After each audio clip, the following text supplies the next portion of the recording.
Muthuselvam முதன்மன் YouTube channel அனைவருக்கும் என்னுடைய இனிய காலை வணக்கம். பிப்ரவரி மாதம் 17ஆம் தேதி இன்றைக்கான விரிவான காலை வானிலை அறிக்கை 7 மணிக்கு இந்த அறிக்கை என்பது பதிவு செய்யப்படுகிறது. தற்போதைய நிலவரப்படி தென்மேற்கு வங்கக்கடல் முதல் நிலநடுக்கோடு இந்திய பெருங்கடல் வரை காற்றழுத்த தாழ்வு நிலையும் அதனுடன் இணைந்த காற்று சுழற்சி சுமத்ரா தீவு வரை நிலவி வருகிறது. இந்த அமைப்பின் காரணமாகத்தான் நம்ம வருகின்ற பிப்ரவரி மாதம் 20ஆம் தேதிகளுக்கு மேல தென் தமிழகம், டெல்டா, வட தமிழக மாவட்டங்கள்ல மழை தீவிரமடைய இருக்கிறது. இந்த நிகழ்வை பொறுத்தவரையில் வரும் பிப்ரவரி 19ஆம் தேதி காற்றழுத்த தாழ்வு பகுதியாக மாறி அதன் பிறகு இலங்கை அல்லது தென்மேற்கு வங்கக்கடல் அருகாமையில் நீடித்து தென் தமிழகம், டெல்டா, வட தமிழகத்திற்கு 20ஆம் தேதி, 21ஆம் தேதி, 22ஆம் தேதி, 23ஆம் தேதிகளில் கனமழை முதல் ஓரிரு இடங்களில் மிக கனமழையும் கொடுப்பதற்கு வாய்ப்பு காணப்படுகிறது. தற்போது என்னுடைய கணிப்பின் அடிப்படையில நிகழ்வு அதிகபட்சமாக தென்மேற்கு வங்கக்கடல் வரை வந்து அதன் பிறகு தென்னிலங்கை அருகாமையில் நிகழ்வு வந்து பின்னர் அது யூட்டர்ன் எடுத்து மத்திய வங்கக்கடலுக்கோ அல்லது தாய்லாந்தை நோக்கியோ இந்த நிகழ்வு நகரும் என எதிர்பார்க்கப்படுகிறது. அல்லது அதே இடத்தில் நீடித்து செயலிழக்கும் என எதிர்பார்க்கப்படுகிறது. இதன் காரணமாக தமிழகத்திற்கு தென் தமிழக மாவட்டங்களிலும் டெல்டா மாவட்டங்களிலும் மத்திய உள் மாவட்ட பகுதிகளிலும் குறிப்பிட்ட 20ஆம் தேதியிலிருந்து 24ஆம் தேதி வரை 4 தினங்களுக்கு கனமழையும் மிக கனமழைக்கான வாய்ப்பும் காணப்படுகிறது. இரண்டாவது வாய்ப்பாக இந்த நிகழ்வு தற்போதைய நிலவரப்படி இந்திய பெருங்கடல், நிலநடுக்கோடு இந்திய பெருங்கடல் பகுதியில் நிலவி வரக்கூடிய இந்த நிகழ்வு 19ஆம் தேதி அதே இடத்துலதான் காற்றழுத்த தாழ்வு பகுதியாக வலுவடைய இருக்கிறது. அல்லது அதற்கு அடுத்த பகுதியாக தென்மேற்கு வங்கக்கடல் பகுதியில் வந்து வலுவடைய இருக்கிறது. வலுவடைந்த பிறகு தொடர்ச்சியாக அதே தீவிரத்தில் இலங்கையில் கரையை கடந்து மன்னார் வளைகுடாவோ அல்லது பாக்சலசந்தி கிடையாது, மன்னார் வளைகுடாவோ அல்லது குமரிக்கடல் பகுதியோ வரும் பட்சத்தில் தென் மாவட்டங்களில் ஒரு 8லிருந்து 15 சென்டிமீட்டருக்கு மேல கனமழையும், அதாவது இந்த பருவமழை காலகட்டங்களில் பருவம் தவறிய பெருமழை பொழிவாக 8லிருந்து 10-15 சென்டிமீட்டர் வரையிலும் இருக்கக்கூடும் என எதிர்பார்க்கப்படுகிறது. அதே போன்று டெல்டா மாவட்டங்களிலும் தீவிரமான கனமழை இருக்கும்னு எதிர்பார்க்கப்படுகிறது. தென் தமிழகம், டெல்டாவிற்கு இந்த நிகழ்வின் காரணமாக தீவிரமான கனமழை பொழிவு இருப்பதற்கான வாய்ப்புகளும் அதிகபட்சமாக காணப்படுகிறது. இது ஒரு பருவம் தவறிய பெருமழை பொழிவாக தென் மாவட்டங்களுக்கு 20, 21, 22, 23, 24 தேதிகளில் அதிக மழையை கொடுக்கக்கூடிய பெருமழை நிகழ்வாக இருக்கும் என எதிர்பார்க்கப்படுகிறது. அதே போன்று இந்த நிகழ்வு கண்டிப்பாக தமிழகத்திலேயோ அல்லது அரபிக்கடல் பகுதிகளுக்கோ சென்று அங்கு வலுவடையுமா அல்லது தொடர்ச்சியாக இது பின்னோக்கி நகருமா அப்படின்னு கேட்டீங்கன்னா, தற்போதைய கணிப்பின் அடிப்படையில் மன்னார் வளைகுடா வரை வந்து அல்லது குமரிக்கடல் வரை வந்து பின்னோக்கி நகர் வந்து மீண்டும் மத்திய வங்கக்கடல் பகுதியிலேயோ அல்லது கிழக்கு வங்கக்கடல் பகுதியிலேயோ அல்லது தென்மேற்கு அல்லது தென்கிழக்கு வங்கக்கடல் பகுதிகளில் தொடர்ச்சியாக நீடிக்கும் என்று எதிர்பார்க்கப்படுகிறது. என்னுடைய கணிப்பு அதான் எதிர்பார்க்கப்படுகிறது. ஒருவேளை சாத்தியம் இருந்தால் அரபிக்கடல் பகுதிக்கு சென்று அங்கு சென்றாலும் தீவிரமாகத்தான் இருக்கும். ஆனால் அதற்கான வாய்ப்புகள் தற்போதைக்கு இல்லை என்பதுதான் நான் குறிப்பிட்டுக்கிறேன்.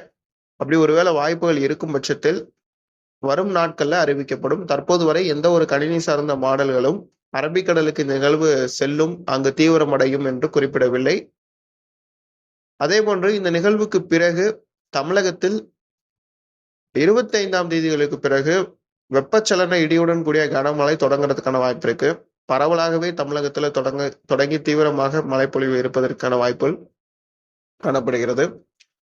மார்ச் மாதத்துல தொடர்ச்சியாக நம்மளுக்கு மார்ச் மாதம் முதல் வாரம், 2வது வாரம், 3வது வாரம், 4வது வாரங்கள்ல ஓரிரு நிகழ்வுகள் தமிழகத்திற்கு காற்று சுழற்சியாக இதே போன்று வந்து அந்த நிகழ்வின் காரணமான மழையும் அதே போன்று மழை தரக்கூடிய அந்த காற்றின் சாதகமான குவிதல், வெப்பசலன மழைக்கு தேவையான காற்று குவிதல் தமிழகத்தில் மார்ச் மாதத்திலிருந்தே, கோடை மழை மார்ச் மாதத்திலிருந்தே தொடங்கி ஏப்ரல், மே மாதங்கள்ல நம்ம எதிர்பார்க்கப்பட்ட அளவில் மழை கொடுக்கும்.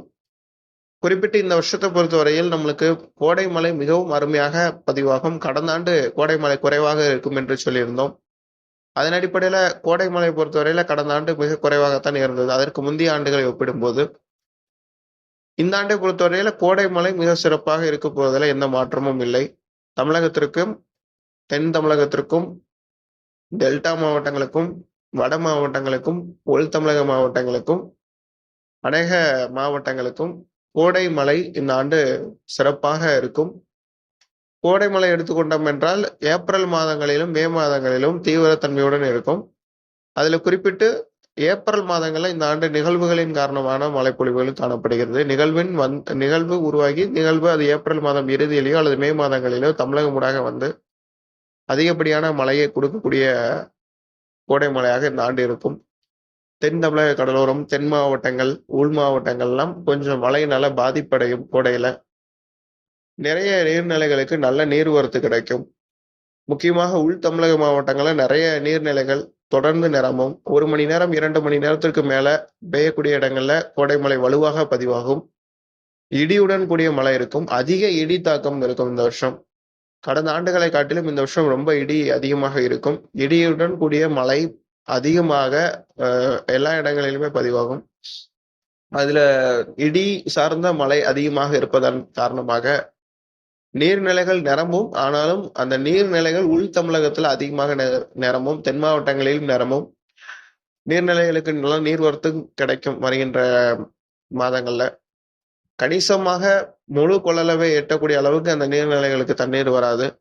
அதற்கு ஒரு 25% அளவிற்காவது கண்டிப்பாக தண்ணீர் கிடைக்கும். அது கோடையில ஃப்ரீ மான்சூன் நம்மளுக்கு எக்ஸ்பெக்ட் பண்ணலாம். பட் வந்து அதே டைமிங்ல இன்னொரு விஷயத்த புரிஞ்சுக்கோங்க.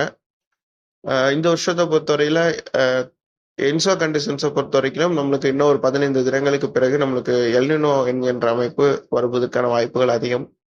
எல்னினோ தொடங்குறதுன்றது குறிப்பிட்டுக் கொள்ளலாம். தொடங்கி படிப்படியாக அந்த எல்னினோ வந்து தீவிரமடையும். ஜூன், ஜூலை, ஆகஸ்ட், செப்டம்பர்ல பீக்கா இருக்கும் அப்படின்ற மாதிரி எதிர்பார்க்கிறோம். அதே மாதிரி ஐஓடியை பொறுத்த வரைக்கும் ஏற்கனவே நியூட்ரலில் இருந்து பாசிட்டிவ் ஐடி என்கின்ற நிலையை நோக்கி நகர்ந்து கொண்டிருக்கிறது. இன்னும் சிறிது காலங்களில் ஐஓடியும் பாசிட்டிவ் ஐடியாக மாற இருக்கிறது. ஆக கடல் அமைப்புகளும் இந்த கோடை மழைக்கு சாதகமாகத்தான் இருக்கின்ற காரணத்தினால எப்போதுமே கோடை மழைக்கு கடல் அமைப்புகளும் கொஞ்சம் சப்போர்ட் பண்ணணும். அப்படின்னாதான் நம்மளுக்கு வந்து அரபிக்கடல் பகுதியிலிருந்து வரக்கூடிய சாதகமான அமைப்பு மற்றும் கிழக்கு திசை காற்று இதெல்லாம் நம்மளுக்கு சரியாக இருக்கும். அதன் அடிப்படையில தான் இந்த வருஷத்தை பொறுத்த வரைக்கும் கோடை மழை மிகச் சிறப்பாக இருக்கும் என்று கணிக்கப்பட்டிருக்கிறது. உண்மையிலேயே இந்த வருஷம் கடந்த ஆண்டுகளை விட இந்த ஆண்டு நன்று கோடை மழை மிக அதிகமாக இருக்கும். அல்லது அதே நேரத்துல நீங்க எப்படி வேணாலும் எடுத்துக்கொள்ளலாம். அதே நேரத்தில் தென்மேற்கு பருவமழையை பொறுத்தவரையில் இந்த வருஷம் வந்து பாத்தீங்கன்னா எஸ்எஸ்டி அமைப்புகளை பார்க்கும்போது அனைத்து கடல் பகுதிகளிலுமே சாதகமாக இருக்கின்ற காரணத்தினால அது அரபிக்கடலாக இருந்தாலும் வங்கக்கடலாக இருந்தாலும் சாதகமான ஒரு அமைப்பு காணப்படுகிறது. ஆனால் இது ஆரம்ப கட்டத்துல அந்த சாதகமான அமைப்பு காணப்பட்டாலும் பிற்காலங்களில் அந்த தென்மேற்கு பருவமழை தீவிரமாக இருக்குமா அல்லது குறைவாக இருக்குமா என்று கேட்டீங்கன்னா கோடை மழையை காட்டிலும் தென்மேற்கு பருவமழை சில மாநிலங்களுக்கு சிறப்பாக இருக்கும். சில மாநிலங்களுக்கு, அதே நேரத்தில் சில மாநிலங்களுக்கு எதிர்பாராத வகையில வரலாறு காணாத வறட்சியும் இந்த தென்மேற்கு பருவமழை அது தமிழ்நாடு பொருந்தாது. மற்ற மாநிலங்கள் கர்நாடகாவுக்கு மேல் இருக்கக்கூடிய, ஆந்திராவுக்கு வடக்கே இருக்கக்கூடிய மாநிலங்கள், வட மாநிலங்கள் எடுத்துக்கொள்ளுங்கள். அது நம்ம தமிழ்நாட்டுக்கு தென்மேற்கு பருவமழை அருமையாக இருக்கும், கூட இருக்கும், அதிகமாக பெய்யும். ஆனால் அதே நேரத்தில் தென்மேற்கு பருவமழை சில மாநிலங்களுக்கு இந்த வருஷம் மிக குறைவான அளவுல தான் மழையை கொடுக்கும். ஒரு சில மாநிலங்கள் மிக குறைவான அளவிலும், பல்வேறு மாநிலங்கள்ல இயல்பான அளவிலும், சில மாநிலங்கள்ல இயல்பை விட கூடுதலாகவும், அதுல குறிப்பாக கேரளா, தமிழ்நாடு இது போன்ற மாநிலங்கள் இந்த வருஷம் தென்மேற்கு பருவமழையில மிக கூடுதலான மழையை பெருமனை எதிர்பார்க்கப்படுகிறது. வடகிழக்கு பருவமழையில எந்த மாற்றமும் இல்லை. அதுல துளி அளவிலும் சந்தேகமும் இல்லை. நம்மளுக்கு சாதகமான அமைப்புகள் இப்போதே தென்படுகிறது. அதன் அடிப்படையில ஏற்கனவே நம்ம அறிக்கை கொடுத்ததுல இந்த வருஷம் மழை கூடுதலாக இருக்கும்ன்றதுல எந்த மாற்றமும் கிடையாது. தற்போது என்ன நிலைமை அப்படின்னா நம்மளுக்கு இந்த சிஸ்டத்தின் காரணமாக பருவம் தவறி ஒரு பெரும் மழைப்பொழிவு வருகின்ற பிப்ரவரி 20ஆம் தேதிகளுக்கு பிறகு 19ஆம் தேதியிலிருந்தோ அல்லது 20ஆம் தேதியிலிருந்தோ தொடங்கி வருவதற்கு வாய்ப்பு இருக்கு. ஸோ அதனால முக்கியமான காலகட்டம் அப்படின்றனால அந்த 20லிருந்து 25ஆம் தேதிக்குள்ள ஏதாவது முக்கியமான பணிகள் ஏதாவது செய்ய வேண்டியது இருந்தால், விவசாயம் சார்ந்த பணிகளோ, அறுவடை சார்ந்த பணிகளோ, ஏதேனும் உங்களுக்கு ஏதாவது பண்ணணும்னு நினைக்கிறீங்க, அந்த டைம்ல பண்றது முன்னாடி இப்பயே பண்றது நல்லது. தற்போது இதற்கான அறிகுறிகள் அதிகமாகவே இருக்கிறது. பெரிய மழை வருவதற்கும், அதிகமான கனமழை கொடுப்பதற்கும் அறிகுறிகள் சாதகமாகவே இருக்கிறது. குறிப்பாக தென் மாவட்டங்கள். மற்ற மாவட்டங்களை காட்டிலும் இந்த முறை தென் மாவட்டங்கள்ல மழை சற்று வலுவாக இருக்கும். அதற்கு சாதகமான அமைப்புகள் மிக அருமையாக அமைந்திருக்கிறது. வருகின்ற பிப்ரவரி மாதம் 20லிருந்து 24ஆம் தேதி வரையிலும் தென் மாவட்டங்களில் எதிர்பார்க்காத அளவிலும் பெரும் மழைப்பொழிவு இருக்கலாம் என்பதை குறிப்பிட்டுக் கொள்கிறேன். மீண்டும் ஒரு வானிலை அறிக்கையில் சந்திக்கலாம். தொடர்ச்சியாக இணைந்திருங்கள் முத்துசெல்வம் யூடியூப் சேனலுடன். நன்றி, வணக்கம்.